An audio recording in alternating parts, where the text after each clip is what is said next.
Gracias, Señor. Gracias te damos. Gracias por este día más de vida que nos das. Gracias por tu gran amor, por tu misericordia, por tu bondad.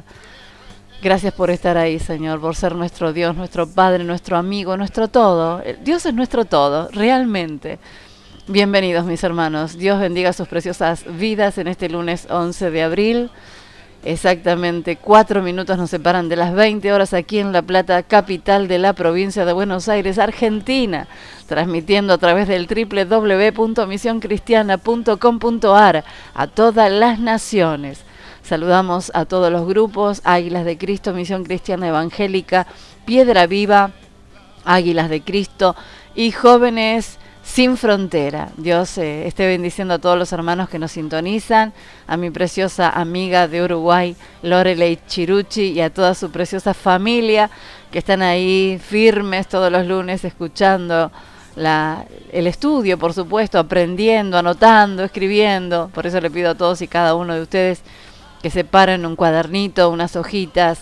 Sería bueno que pudieran tener un cuaderno para esto, ¿no? Porque es un estudio bastante prolongado. No se olviden que hemos empezado con el Apocalipsis desde el 1 y vamos a terminar con el 22, a donde termina el Apocalipsis. Por supuesto que no hoy, mis hermanos, vamos a estar haciendo esto a partir de, bueno, desde que comenzamos hasta que terminamos. Calculo, no sé, nos llevará, no creo que un mes, no creo, me parece que un poquito menos. Venimos bastante rápido con los capítulos, Yo creo que ya en poquitas semanas vamos a estar finalizando con esto. Pero es muy importante que vos puedas aprender, porque como dije el lunes pasado, los jóvenes son los que más preguntan, mis hermanos. Son los que primero quieren saber. Y es bueno poder tener anotado ahí y poder explicarles a ellos qué es lo que se viene, qué es lo que va a pasar. Vamos a hacer un breve resumen de lo que vinimos hablando el lunes pasado, ¿sí? Yo todavía no compartí los audios, estuve un poco enfermita, no sé qué me pasó. Lunes a lunes me vino atacando mal el enemigo. ¿Será porque estoy hablando del Apocalipsis? No, yo creo que no creo en esas cosas. Creo que sí, si bien somos atacados, por supuesto, pero el Señor nos guarda. El Señor es nuestra defensa, el Señor es nuestro escudo, nuestra fortaleza, nuestro pronto auxilio en la tribulación, dice su palabra. Y aunque se traspasen los montes a la mar, no temerá mi corazón. Él es el fuerte de Israel, Él es el poderoso y siempre nos está guardando. Amén, yo lo creo. ¿Vos lo creés? Recibilo. Hoy, antes de comenzar con este tema, estábamos compartiendo algo. Algunas personas se han enojado ahí en uno de los grupos, La Nueva Jerusalén, una persona que la tengo ya hace muchos años, con respecto a la psicología, ¿no? Que yo no soy partidaria, miren, ni de los médicos ni de los psicólogos. Soy antimédico y antipsicólogo. Creo que el mejor psicólogo es la palabra de Dios, y que realmente, si nosotros no la entendemos, mis hermanos, que seamos lo suficientemente humildes para decirle al Señor, en humildad, por supuesto: Señor, no entiendo, quiero entender.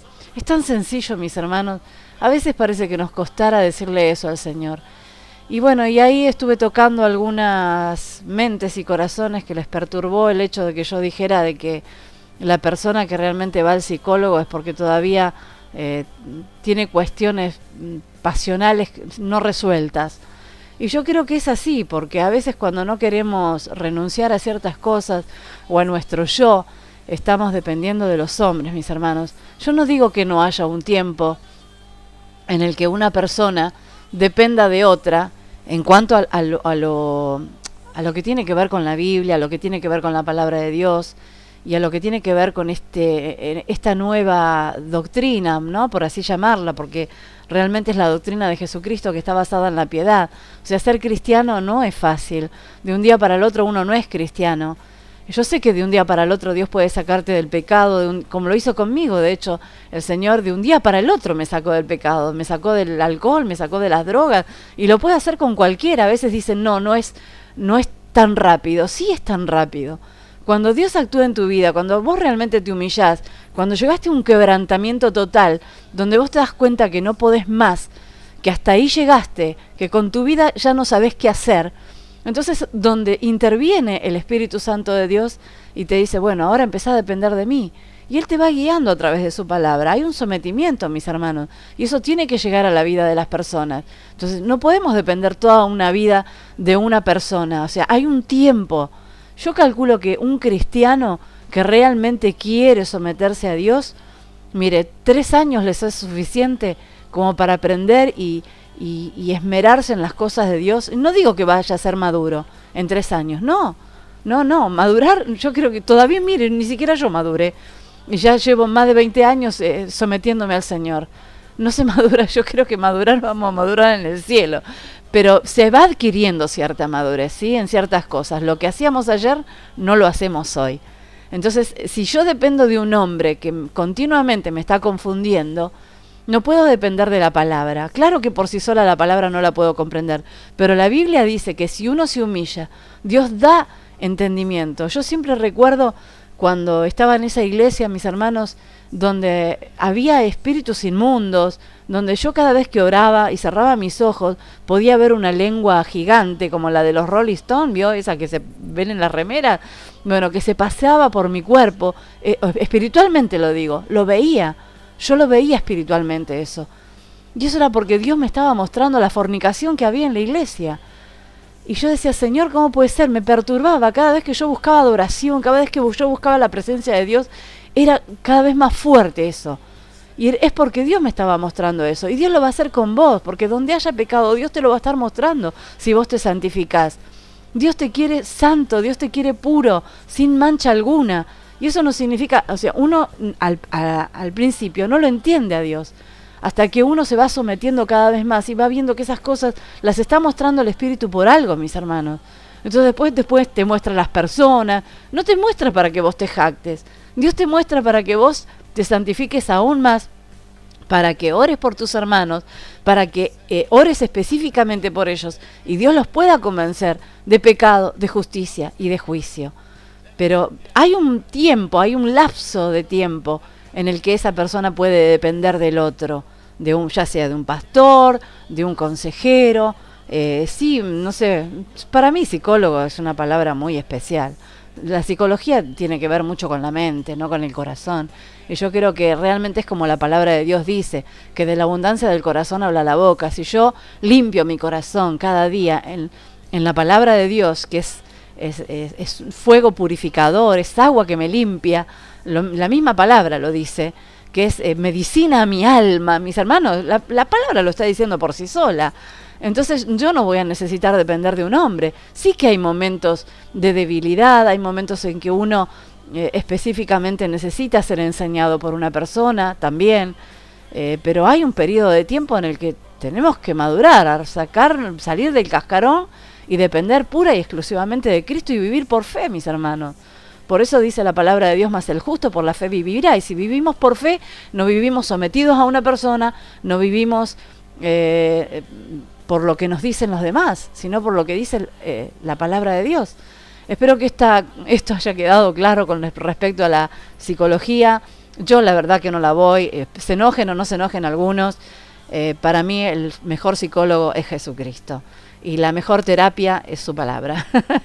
Así que creo fehacientemente en la palabra de Dios y fue la que me ha sostenido y me ha levantado. No voy a decir que no necesité de hermanos, que no necesité sí, pero de oración. Hermanos, la oración del justo puede mucho. Cuando yo estuve mal, fui a hermanos que realmente tenían el Espíritu Santo de Dios, que había poder en ellos, y les dije, necesito oración porque estoy mal. Y uno puede estar mal, pero va a buscar en agua limpia donde la hay. No voy a ir a buscar al Espíritu Santo donde sé que no está. Mis hermanos, si yo voy a un psicólogo que no tiene a Dios, ¿qué voy a recibir? Confusión. Espíritu de confusión, porque ellos están más confundidos que nosotros. Espero que este tema haya finiquitado. Vamos a seguir con lo que veníamos viendo del Apocalipsis. Vamos a hacer un resumen de lo que vinimos hablando. Habíamos ahí hablado de la sexta trompeta, los juicios de muerte sobre los hombres allí en el periodo de tribulación de 7 años, que están por venir, que todavía no vinieron, porque tiene que, previo a eso, surgir el arrebatamiento de la iglesia, de la verdadera iglesia de Jesucristo. Ahí lo pueden ver ustedes, esto que habíamos visto allí de la sexta trompeta en Apocalipsis 9, 13 al 21.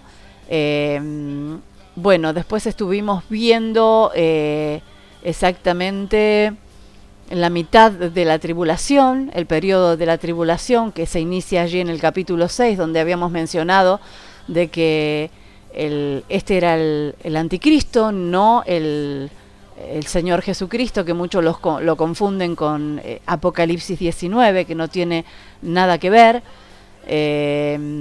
Bueno, hablamos sobre exactamente, fue largo, fue extenso el estudio. Después de leer muy detenidamente el pasaje de Hebreos sobre la diferencia que el mismo Dios hace sobre los ángeles y Jesucristo, habíamos hablado de los 4 ángeles que desataban las copas de la ira, ¿no es cierto? Estaba viendo algo que yo les mencioné justamente el lunes pasado sobre la cantidad de personas que iban a desaparecer, ¿no?, en el periodo de la gran tribulación, y hay algo que me llamó poderosamente la atención que encontré en el internet. Miren, mis hermanos, sobre la población mundial. En otros tiempos había que hacer censos y todo ese tipo de cosas, y no se veía esto. Hay 7.396.745.518 en este momento personas o sea, lo que es la población mundial, ¿no es cierto? Y me llamó poderosamente la atención porque usted puede entrar a través del Google, vaya ahí y ponga población mundial, y le va a salir un relojito sobre la población mundial, la cantidad de masculinos que hay, la cantidad de femeninos, los nacimientos de este año, los nacimientos de hoy, bueno, las muertes inclusive. Por eso tienen un reloj que continuamente está cambiando. Usted lo puede ver. Realmente esto me llamó poderosamente la atención. Digo, Señor, no tenemos duda de que estamos en los últimos tiempos, de que Cristo viene pronto, de que estamos ahí, al borde del arrebatamiento, mis hermanos, y hay personas que están discutiendo cosas tan insignificantes.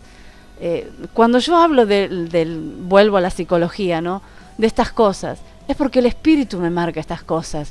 Yo no las comparto para contender con ninguno, no es mi intención contender con las personas, pero a veces es como que el Espíritu les toca la raíz de lo que están haciendo, ¿me entienden?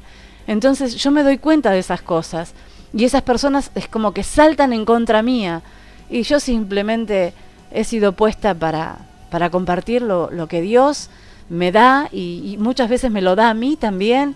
Y bueno, hoy le estaba justamente compartiendo a mi sobrino que Dios nos habla a veces a través del otro, muchas veces me habla a través de mi esposo y me muestra en las cosas en las que estoy fallando.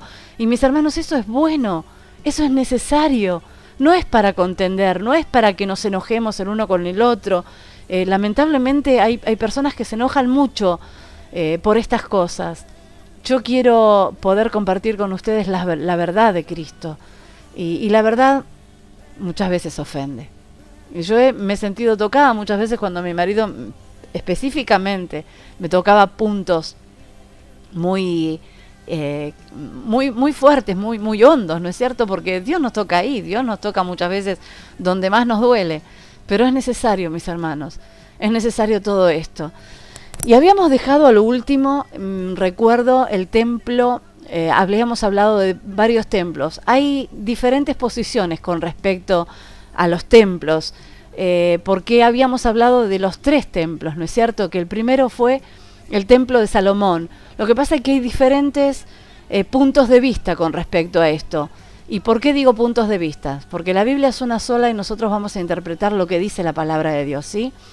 Cuando varias personas entienden como primer templo, el templo de Moisés, no lo podemos realmente tomar en cuenta. Me llevó toda la semana esto, hasta estuve en un momento hablando con Alejandro, le dije, Alejandro, estoy un poco confundida con el tema de los templos, porque muchos dicen que hay 7 templos y otros dicen que hay, recién ahora se va a construir el tercer templo, en tiempos angustiosos allí en Jerusalén, ¿no es cierto?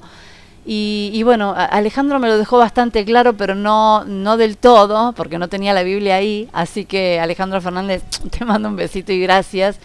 Pero estuve indagando. El primer templo lo estaba por construir David y el Señor no lo dejó y lo empezó a construir su hijo Salomón. O sea que el primer templo fue el templo de Salomón, que muchos lo tienen como el tercer templo. No, el segundo templo, creo. Que fue en el año exactamente, creo que lo tengo por ahí, aquí ya se los voy a decir, 940 a.C., que está en Primera de Reyes 6, 36 y 37.